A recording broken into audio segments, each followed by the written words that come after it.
Hi, I'm Terry Naturally, And I'm Dr. Lynn Wagner. and I have over 50 years of experience and knowledge in health and nutrition. And I'm a medical doctor with a passion for holistic health.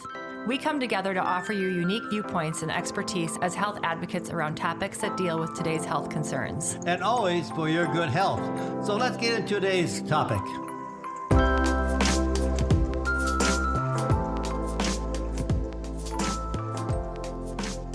Good morning, Terry. Hey, good morning. How are you today? Great. Good to see you. It's been a while. It's been a little while, but you've been traveling, I've been traveling. We've been seeing some good things, having fun. Having lots of and fun. being more active. Yes. And that's good for everybody. So good.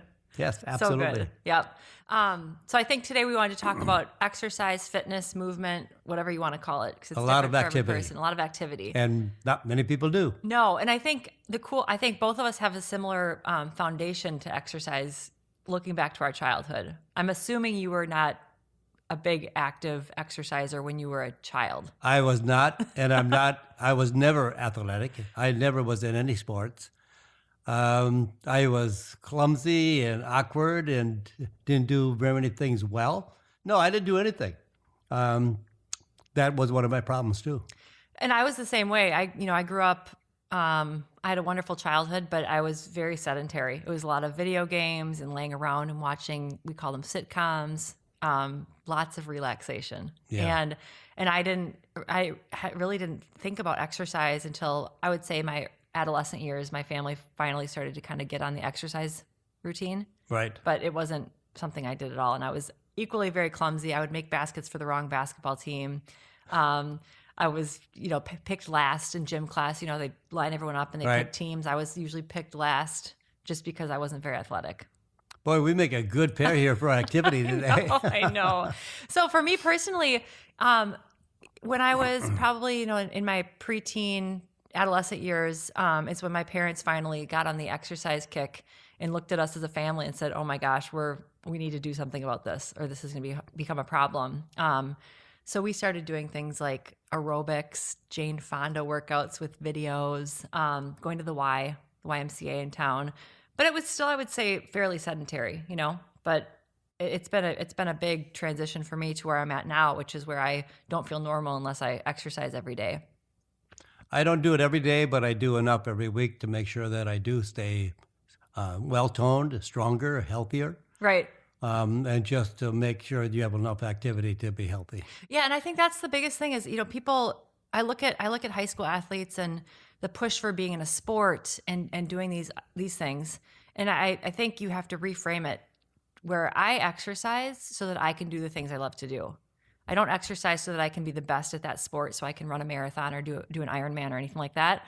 But it's how can I keep my body balanced and physically fit so I can do all the things I love to do. I can be a great mom. I can travel. I can do all these activities I like to do. And that's what I try to teach my patients as well. I think it's kind of like called functional activity. Yes. Or functional exercise. 100%. So that it takes you through the day and do the things you can do, lift the groceries into the car. Yes. Pick the baby out of the car, not straining your back. Exactly. All those kind of things that we need to do every day. Right.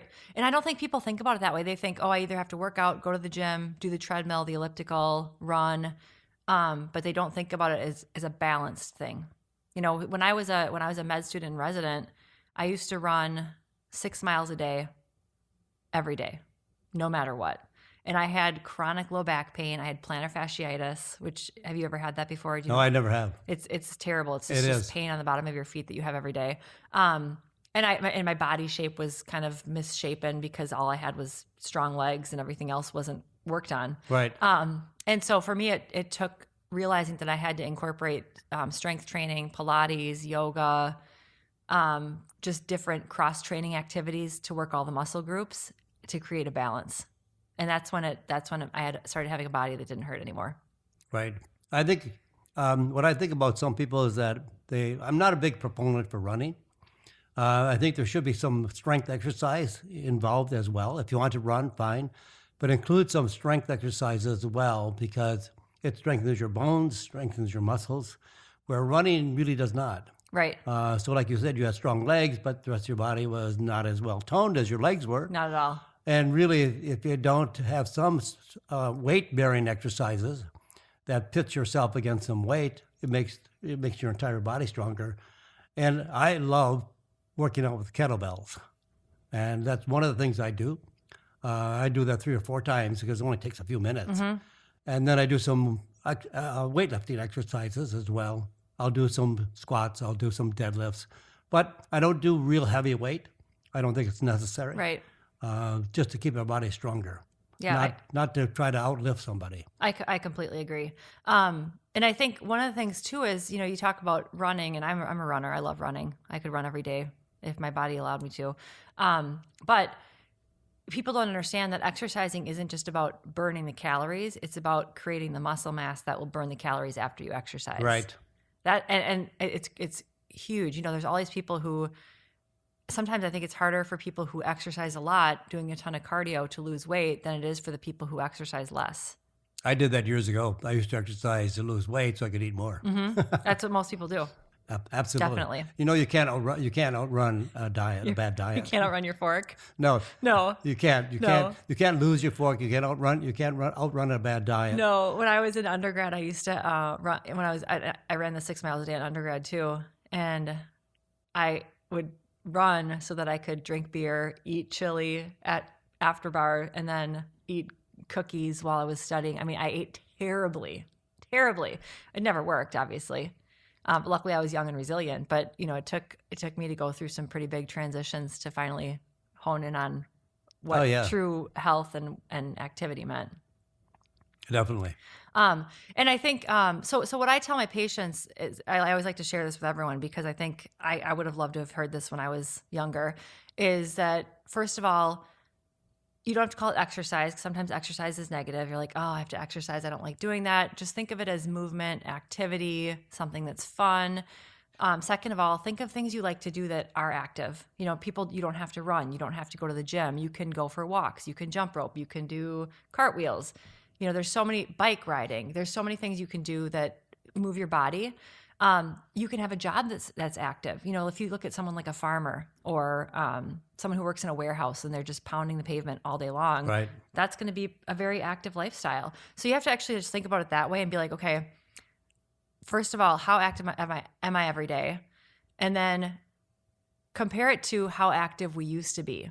That was another big eye-opening experience for me, is that you look at we've basically been industrialized out of activity. Everything we do is automated for us. Remote controls, cars, our smart devices, everything is automated. So we don't have to move if we don't want to. We're on Zoom meetings all day at our desk. I'm in clinic all day sitting with my patients. So compared to how we used to be, 100 years ago or whenever it was, hunter gathering, moving around, housewives being active in the household, cleaning the house all day long, there's a fair amount of difference in calories burned. Exactly. Wouldn't you say? I mean, thousands of calories difference. Yes. Years ago, we either ran after our dinner or we ran away from someone else's animal that was trying to make us the dinner. Right. And now we expect to have similar bodies and health and not move at all. And it's just, it's not possible. There's a disconnect. So you have to be very intentional about incorporating activity into your life if you don't have an active lifestyle. And so that's the first thing I think about. And then the second thing I think about is like, okay, so then how do you do it? So first of all, you try to make everything you do on a daily basis require more activity. So I think simple things like parking far away from the entrance to the store.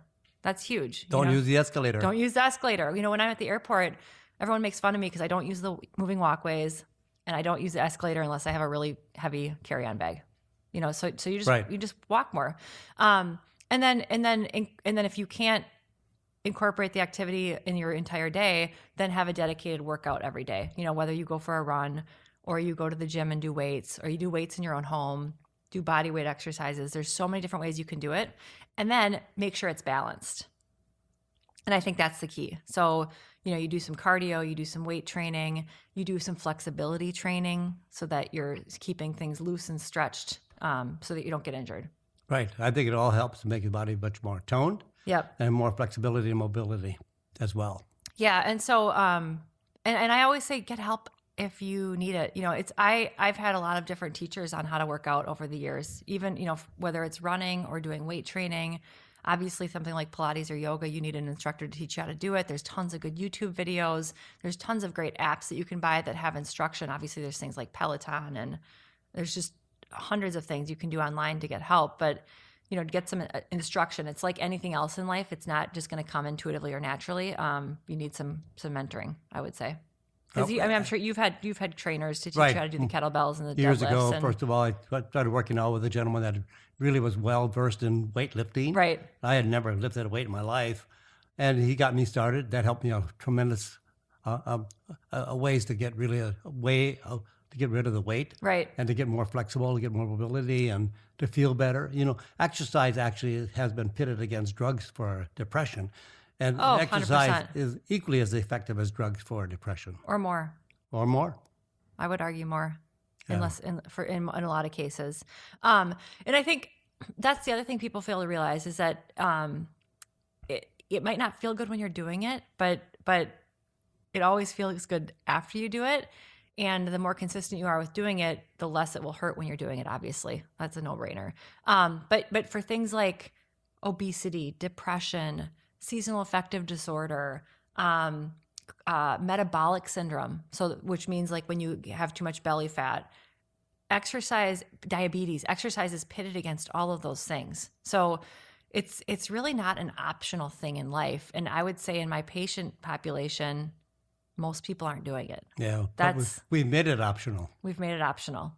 because we don't need to work out if we don't want to. We don't need Right. to climb stairs, or we don't have to walk practically anywhere. I mean, everything is made so simple Right. and so non-active that everybody's daily life is a non-active life. Yeah. I mean, I look at, some of my patients, they wake up in the morning, have their breakfast, they go sit at their desk right now at home because of the pandemic. Yes. They're on Zoom meetings all day or working on their computer till 5 o'clock at night. Yep. Then it's dinner, And sit in the and then on it's the couch, couch, and then it's watch TV and then it's until they bed. go to bed. Right. They have no movement. None. And I mean, and if you're one of those people, there is no shame in it. I'm not shaming, but I need to tell you that there is no way you can feel good if you do that, either mentally or physically. So if you're in that situation, something has to change unless you're totally great with how you feel right now, and I'm sure you're not. Yeah, most people do not feel good, but they don't connect that though. Right. They don't connect movement with feeling good. Right. They think it's working out hard, and you don't have to work out hard. In fact, young guys that work out weights and they want to get stronger and bigger and have better muscles, and if it isn't happening really fast, they work out harder and harder and harder. And then that actually is not the way to make muscles. It's to stimulate the muscle for growth. And the only way you make muscles grow is to rest and relax. Because actually, when you're working out, you're tearing the muscles down. And they don't come back unless you give them plenty of rest. A rest and they day, think, I better right. work out again, because I'm not growing as fast as I want to. It's the worst thing you can do. Right. Right. So you need to Balance it with rest. Balance it with rest, absolutely. So if you're someone who's hitting it hard, you have to have rest days as well. And if you're someone who's that couch potato, start with a walk every day. I tell my patients, if they're disabled in any way or have pain, I say, just walk around the block. If they're not disabled and don't have any pain and they can walk more, I say walk a mile for the first couple weeks. Yeah. And then make it 2, and then make it 3. There's a guy on my street right now. Maybe you've seen him, but he, in the last year, has started walking. I see him walking with grocery bags. I see him walking, every single day. And I've literally watched the guy go down probably 50 pounds. Wow, that's fantastic. In the last year. It's taken a year, but his posture's taller. He looks happier. I don't know the guy at all, but I'm just so inspired by that. And he's literally done it I'm sure he's done other lifestyle changes as well with diet and things like that. But the walking has just been incredible to watch. It's the best thing people can do. Yeah. Without putting any strain on their body, getting people to start out. I met a gentleman one time. He said, I really was grossly overweight. So he said, I went out and he said, I spent a couple $100 on this brand new sweatsuit because I didn't want anybody to see me in old sweats. He said, I wanted to be really the person out there that really looked good when I was going to start to run. And he was grossly overweight. So the first day I went out the door, he says, I made it to the mailbox. That's as far as he went. Right. But he didn't give up. Right. And over a period of time, he lost a tremendous amount of weight, looked fantastic. He was a motivational speaker. Really? And he did a phenomenal job. Well, that was a model right there to see what happened to him over time. And whatever you do, you have to be inspired to do it or don't do it. Because if you don't like it, you're not going to stay with it. 100%. Right. So I think it's important to do things you love to do. Like I love all the different activities that I do, and I love to do them because then they allow me to do more activities. Right. There's not, and I hate running on a treadmill. I hate going to a gym and working out on their electric machines. I hate it. So I never do it. I do everything as much as I can outside, or I go to someone who trains me. I just do what I love to do. And it works. And it works. Yes. And then it makes me want to keep doing it. And so every day I look forward to my workout for the day. Like today I have a Pilates class in the afternoon. I've been excited for it all week because I had to miss my class last week. So I love it because I know I feel great after it. I know it's just making my body strong so I can do all the things I love to do. That's really what exercise is for. It is. To allow you to have good health, both physically and mentally. Yes. So I think, take-home points, and you can share what your take-home points would be as well. But I always say, first assess your own situation and where are you at in the spectrum? Are you the couch potato, or are you the overtrained super athlete? Whatever it is, where are you on the spectrum? And then how do you feel? So does your body feel balanced, healthy, strong, pain-free? And then make a plan to get to your goal. And I would say the goal for everyone would be that you have a body that's pain-free, moves to the point where you can do everything that you love to do and you feel healthy and happy. And then try to assess that and say, okay, I'm going to make a plan to walk if you're the couch potato, take a walk every day. If you're the hardcore overtrained athlete and you're in chronic pain and fatigued, take a rest day. Or get some help from a trainer who can tell you how to balance things or eat better or whatever it needs to be. Or reduce the time that you're exercising. Or reduce the time you're exercising. You don't have to make it an hour or 2 hours No, a you day. don't. No. And some people do. They really go excessively in the lot of amount people. of time that they're spending out working out. It's not necessary. Not necessary. You're there to stimulate the body, stimulate the muscles, and get some growth. And it can be anywhere from 6 minutes to an hour if you do the different kinds of exercise. Definitely. So anything else? I think people should be encouraged to start off with something that they really love, that they know they're going to stick with.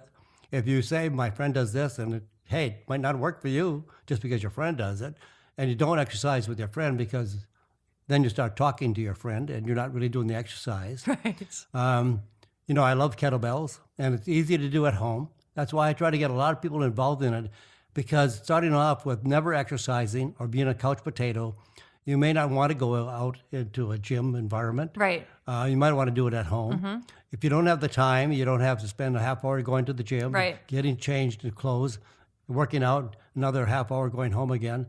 You know what? You might spend 2 hours if you're going to work out. You can go into your bedroom, pick up a kettlebell, which is like a cannonball with a handle, and it's called the kettlebell swing and the kettlebell squat.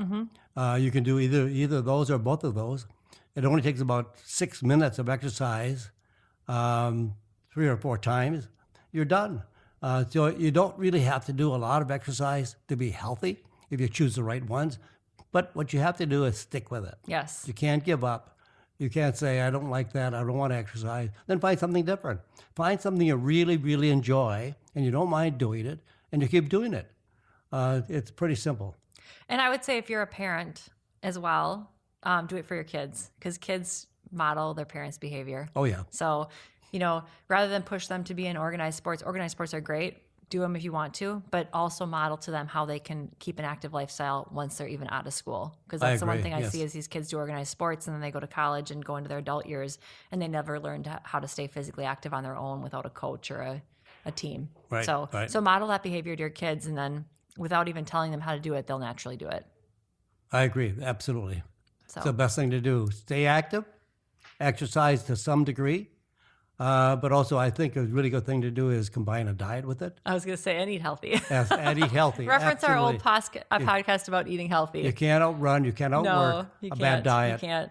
And I see that all the time. And I've done it myself in the earlier years. Same. Now I've combined a really good healthy diet with a good dose of good exercise. And then if you have the healthy diet, you don't have to actually do as much exercise. Oh, you absolutely can be not. more You minimalistic don't about have your to. exercise and maintain a really nice physical Right. fitness. Since I've changed my diet to the diet that I have chosen for myself, I'm stronger and healthier and more muscular than I was when I worked out, but with a bad diet. Right. Right. Well, here's to fitness. Absolutely. Actually, it's a gift. It is a gift. Yes. Yes. Absolutely. We should be blessed by it. We are.